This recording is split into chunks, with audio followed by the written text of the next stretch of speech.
내 영혼아 여호와를 송축하라. 내 속에 있는 것들아 다 그의 거룩한 이름을 송축하라. 내 영혼아 여호와를 송축하며 그의 모든 은택을 잊지 말지어다. 그가 내 모든 죄악을 사하시며 내 모든 병을 고치시며 내 생명을 파멸에 속량하시고 인자와 긍휼로 관을 씌우시며 좋은 것으로 내 소원을 만족하게 하사 내 청춘을 독수리같이 새롭게 하시는도다. 자, 오늘 맥주 감사 주일인데요. 오늘 설교 제목을 이렇게 정해봤습니다. 한번 따라하실까요? 그래도 감사합니다. 그래서 감사합니다.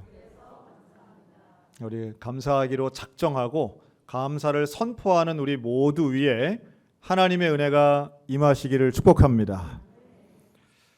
우리 지난 6개월 생각하면 아직도 끝나지 않은 이 코로나 위협은 이게 참 좀 나아질 것 같은데 여전히 확진자들이 숫자가 줄지 않는 것 같아요. 또 춘천 입장에서 보면은 또 염려되는 부분들도 분명히 있습니다. 그러나 개선된 사회적 거리두기 이제 이번 7월 1일부터 적용이 되고 있는데요. 이게 우리 교회 입장에서 본다면 춘천만 놓고 보면 지난주 우리 개편되기 전과 이번 개편된 이후에는 거의 비슷하게 우리가 2단계, 3단계로 상향 조정된 것 같지만 그 내용은 같다. 이렇게 좀 말씀드릴 수 있습니다. 전 세계적인 현상이죠. 왜 이름이 델타 변이인지는 모르겠지만 이게 헬라어 알파벳입니다. 알파, 베타, 델타. 그런데 98개국에 지금 이 델타 변이가 퍼져 있다 그래요. 참 아이러니한 모습들도 많습니다. 왜냐하면 전 세계에서 유일한 해결책이라고 하는 백신. 그런데 이 백신이 제일 많이 있는 나라가 미국인데요. 미국에서는 백신도 많지만 백신을 거부하고 계신 분들도 제일 많습니다. 그래서 내 몸은 내가 선택한다 이러면서 백신 거부 운동 또 아예 대놓고 피켓 들고 항의하시는 분들이 제일 많은 나라가 또 미국이에요. 그러다 보니 미국 보건당국에서는 최근 어떤 결론까지 나왔냐면 백신을 맞으면 사은품을 주는 행사를 하고 있습니다. 선물을 주는 거예요. 근데 선물로 뭐까지 주나 보니까 이번 캘리포니아에서는 마약까지 주고 있더라고요. 마리화나라고 하는 이 합법적인 의료용 마약이긴 하지만 그 주에서 이제 합법입니다. 그렇지만 아무리 그래도 코로나를 마약보다 더 무섭게 보는구나. 그래도 접종률이 많이 오르지 않는 이런 현상은 참 이해하긴 좀 어렵지만 또 다양한 모습이 전 세계에 있구나 하는 걸 봅니다. 태국은 소도 주고요. 인도는 닭을 주더라고요. 백신 맞으면 사은품 주는 나라들 많습니다. 근데 지금 대한민국은 단연 전 세계에서 부동의 1위인 통계가 하나 있는데 그건 바로 마스크 착용률입니다. 지금 유럽에 있는 나라들은 마스크 착용률이 채 30%도 되지 않는데 우리나라는 90%가 훨씬 넘고요. 자동차 안에서 혼자 운전하면서도 마스크 끼고 있는 나라, 우리 대한민국입니다. 백신 접종 2차까지 맞았고 비수도권에 있으면은 외부 활동할 때 마스크를 쓰지 않아도 되는 게 이미 정해져 있음에도 불구하고 우리는 벗는 분들 거의 없습니다. 왜 그래요? 다른 사람에게 피해를 주지 않고 불쾌감 주지 않으려고 하는 이런 배려의 정신 얼마나 위대한지 몰라요. 전 세계 별로 없습니다. 이렇게까지 철저하게 하는데도 확진자가 많이 안 주는 거 보면 좀 안타깝긴 한데요. 그러나 또 반가운 소식도 하나 있더라고요.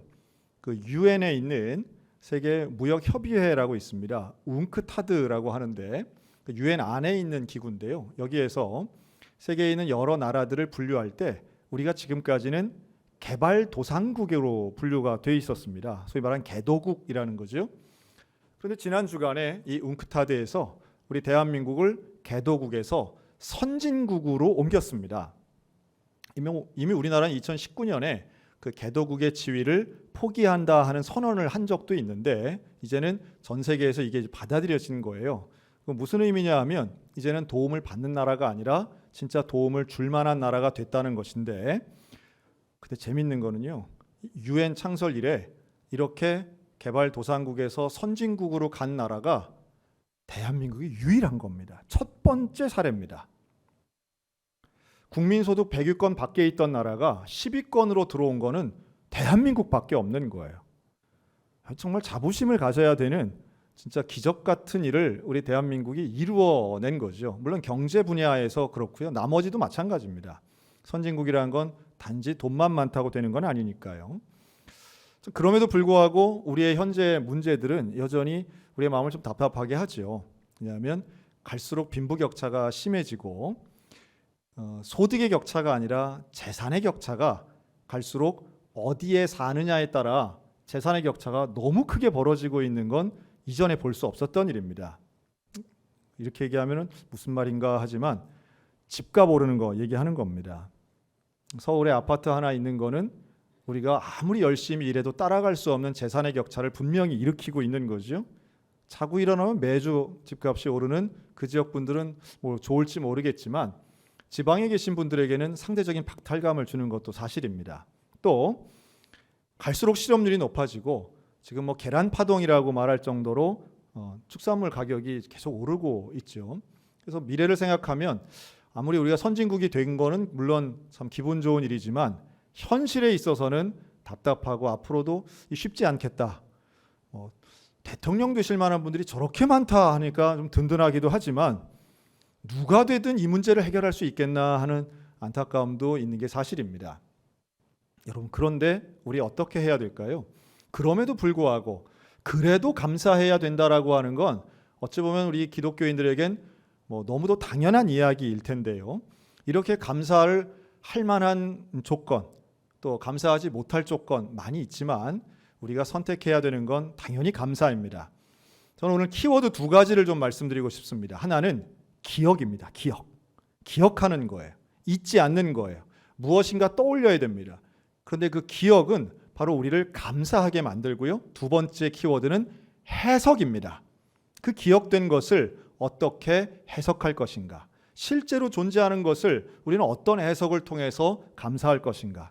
이 기억과 해석의 키워드를 가지고 오늘 그래도 감사하고 그래서 감사하는 놀라운 깨달음이 있었으면 좋겠습니다.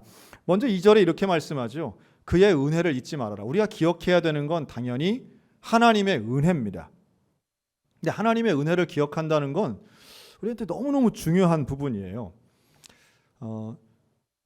제가 글쎄 지금 봤을 때는 1년에 한 여러 차례를 결혼하고자 하는 이런 청년들을 제가 이제 같이 세미나를 하고 교육을 하는데요. 그럴 때 제가 반복해서 질문하는 게 있습니다. 즉 너의 일생을 한번 쭉 요약을 해봐라. 그리고 또 하나는 각자의 부모님에 대한 기억을 말하도록 합니다.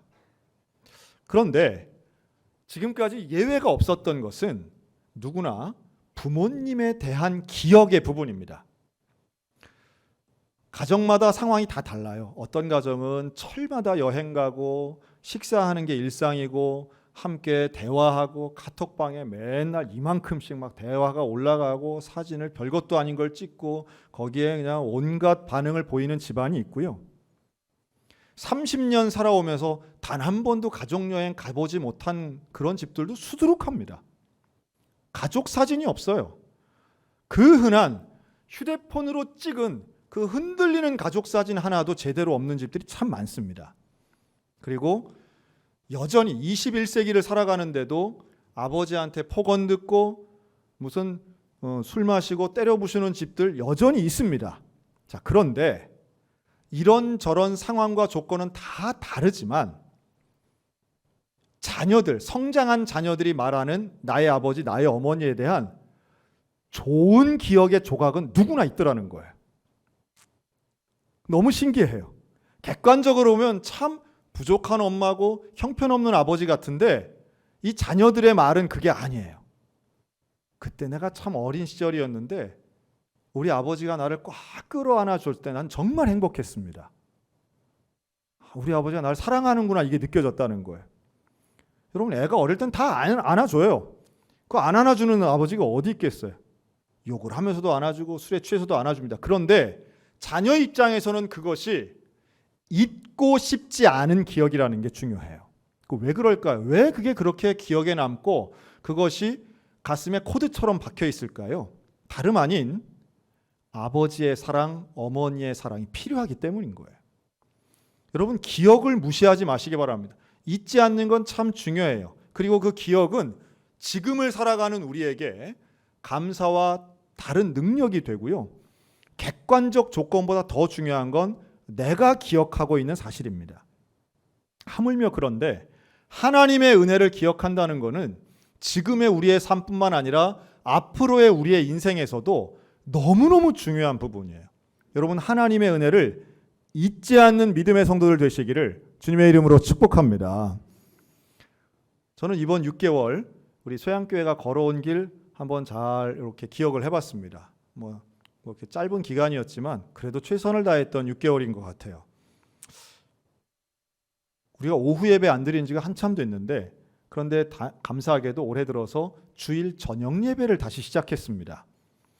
예배를 지키고 어떻게 하든지 예배를 드리고자 하는 열망이 그런 아이디어를 실현화시킨 것 같아요. 또 우리 특별 새벽 기도회 3번이나 했고요. 특별히 3월 달에 했던 무슬림을 위한 30일 특별 기도회, 이슬람 지역에 있는 도시 하나하나를 거론하면서 우리가 한 마음으로 기도했던 그 라마단 기간에 했던 것인데요. 저한테는 상당히 특별했던 것 같아요. 또 지난 부활절에 우리는 처음으로 비대면 성찬식을 했습니다. 그래서 우리 장로님들이 성찬을 다 준비해서 배종위원으로 우리 못 나오시는 고령자분들 직접 찾아가서 성찬을 했던 그날, 그 부활절날 우리는 20명 넘는 세례와 입교자가 있었습니다. 또 명예장로 추대식 지난 5월 달에 했죠. 우리 김두수 장로님, 박문상 장로님 명예장로 추대식 참 은혜 가운데 했습니다. 우리 교단에서 주목했던 겨울 성경학교 지난 1월 달, 2월 달에 있었는데요. 우리 선생님들이 참 최선을 다하고 교육자들이 애써서 새로운 모델을 하나 제시해서 이번 활천 7월호에 우리 교회 겨울 성경학교가 특집으로 실리기도 했습니다.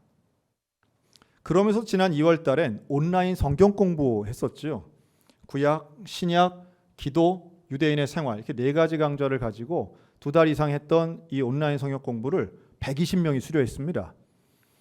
그리고 그것은 오픈 강의로 밴드에 올려져서 많은 분들이 보셨어요.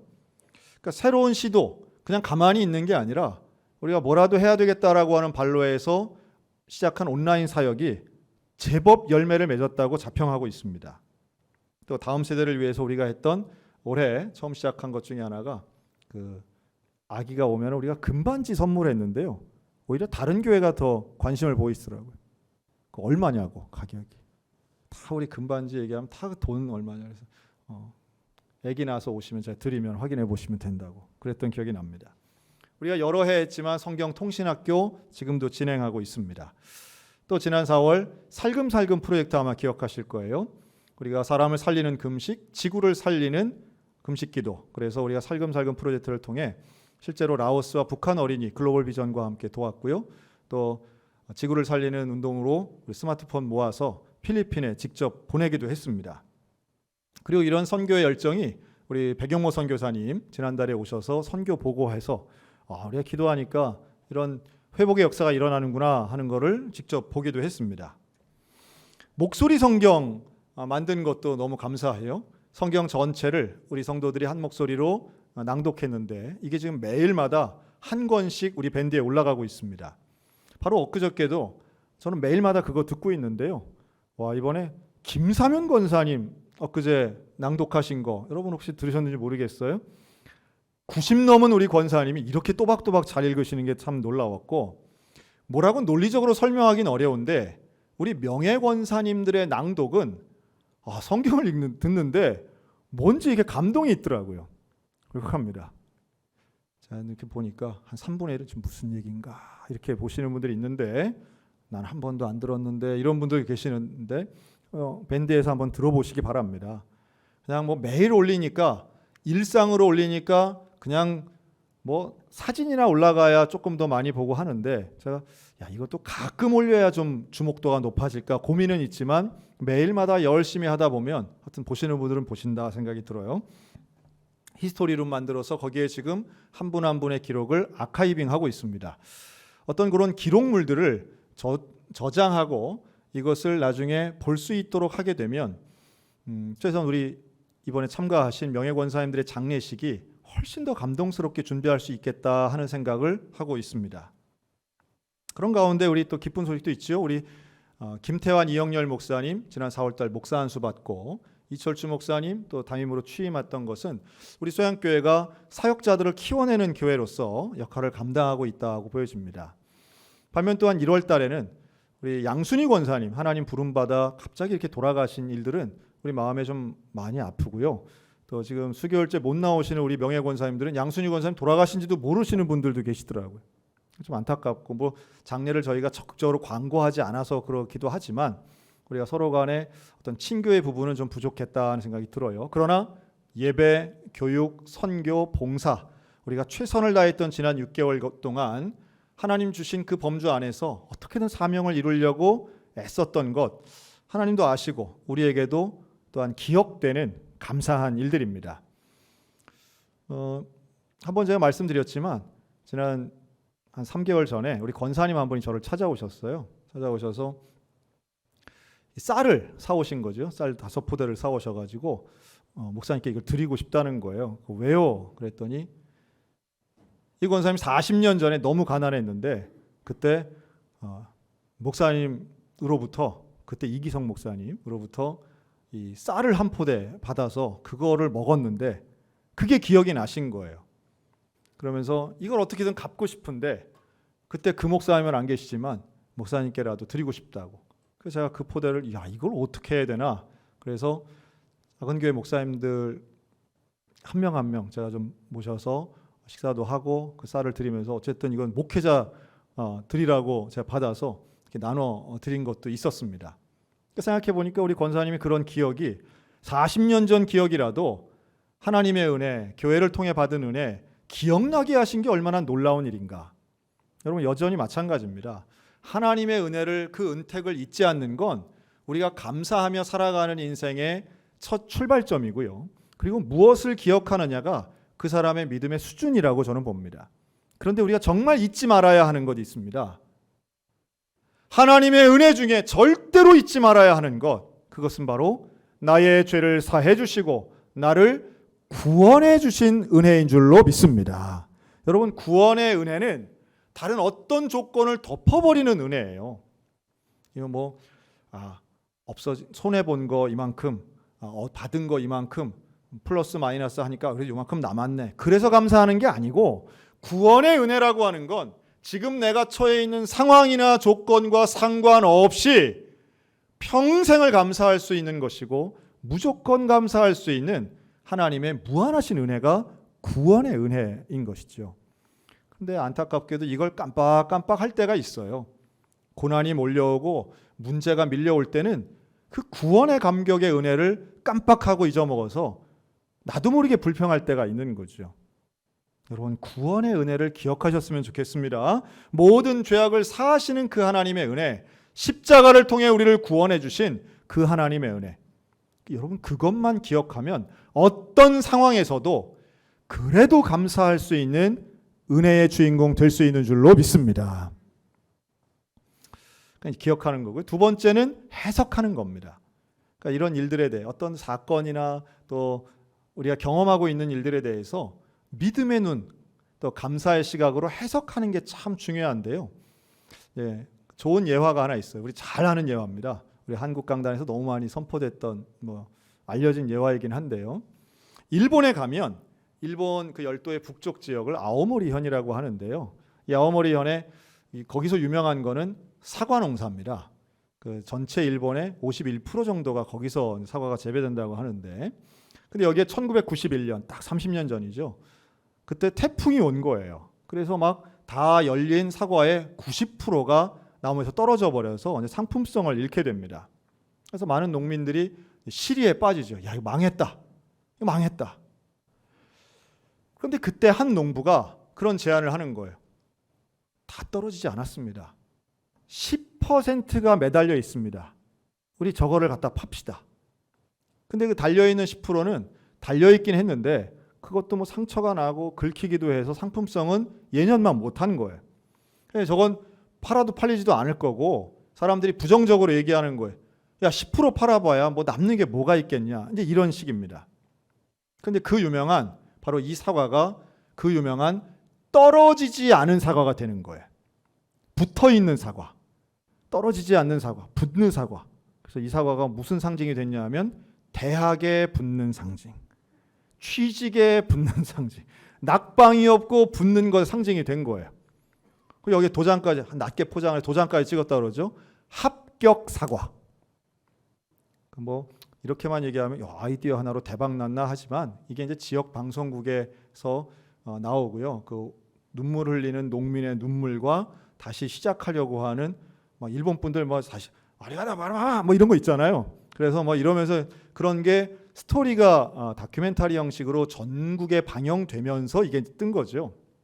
그래서 이제 관심을 받게 되고 이게 시장에 나가서는 합격 도장이 찍힌 이 지역의 사과가 기존의 가격보다 10배 비싸게 팔립니다. 그래서 손해를 본 게 아니라 오히려 그 전년도보다 30% 더 수익이 났다는 거예요. 그러니까 여기까지 우리가 잘 아는 얘기죠. 자, 이게 30년 전에 있었던 얘기예요. 제가 한번 질문을 드릴까요? 자, 우리나라에 그거 흉내내서 합격 사과가 있어요, 없어요? 매년 나옵니다. 매년 나와. 작년에도 제가 확인했어요. 그 농협에 가면 합격 사과 이거. 근데 그건 많이 팔려요, 안 팔려요? 똑같아, 안 팔려요, 그거. 그거 왜 그럴까요? 여러분 30년 전에 했던 그 아이디어를 차용해 오는 흉내내는 것 갖고는 히트를 칠 수가 없습니다. 거기에는 태풍, 실망, 좌절, 눈물 그리고 이것에 대한 홍보 여기를 극복하려고 하는 시도 이제 이런 게 있으니까 스토리가 있으니까 그게 그 다음에 팔리고 물론 품질도 좋았겠지만 뭐 팔린 거죠. 그걸 뭐 단순하게 아이디어만 흉내낸다고 다 되는 건 아니더라고요. 다만 제가 이 기사에서 주목해 보는 것은 누군가는 바닥에 떨어진 90%의 사과를 보며 절망했지만 누군가는 아직 붙어있는 10%를 보면서 희망을 이야기했다는 거예요. 여러분 이거 절대 쉬운 게 아닙니다. 사람들은 항상 다수가 이야기하는 것에 서고 싶어 해요.